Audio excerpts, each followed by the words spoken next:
Hi friends, నేను Warangal Shiva, కుర్షి తోటల్ master. నిన్న చెప్పా కదా ఫ్రెండ్స్, మసాలా కలిపి ఉన్న చికెన్లో రైస్ ఎసర్లోకి వెళ్ళి తీసి ఎలా వేసి లెవెల్ చేసుకోవాలో చూపిస్తున్నా. ఇప్పుడు నేనేం చేస్తున్నానంటే ఫ్రెండ్స్, ఆల్రెడీ చికెన్ కలుపుకున్న మసాలాలో రైస్ వేస్తున్నాను. చూడండి ఫ్రెండ్స్,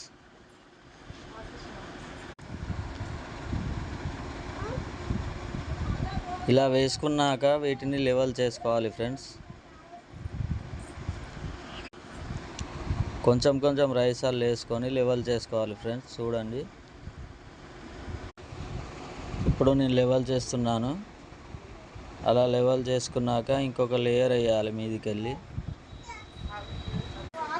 ఇంకో లేయర్ మీదికి వెళ్ళేసి లెవెల్ చేసుకొని దమ్ ఎక్కిచ్చేయాలి ఫ్రెండ్స్ బట్టీల మీదకి. ఇప్పుడు దమ్ అవుతుంది ఫ్రెండ్స్.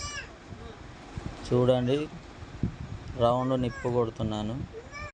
మన వరంగల్లో స్పెషల్ ఏంటంటే కుర్షి తోటల్లో కట్టెల పొయ్యి మీద చేస్తాం ఫ్రెండ్స్. ఇలా 5 మినిట్స్ చేశాక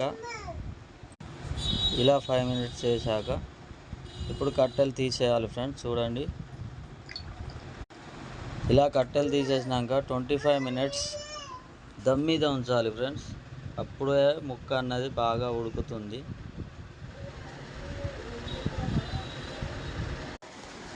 చూడండి ఫ్రెండ్స్, అండి దమ్ అయిపోయింది. 25 మినిట్స్ పెట్టాలి బట్టీల మీద. చూడండి ఫ్రెండ్స్, వ్యూస్ చాలా వస్తున్నాయి కానీ సబ్స్క్రైబ్ చేయట్లేదు. సబ్స్క్రైబ్ చేసి సపోర్ట్ చేయండి ఫ్రెండ్స్. నిన్నటి వీడియో చాలా రాలేదు ఎక్స్పెక్ట్ చేసినంత. సబ్స్క్రైబ్ చేసి సపోర్ట్ చేయండి ఫ్రెండ్స్, ప్లీజ్ సబ్స్క్రైబ్ చేసుకోండి ఫ్రెండ్స్.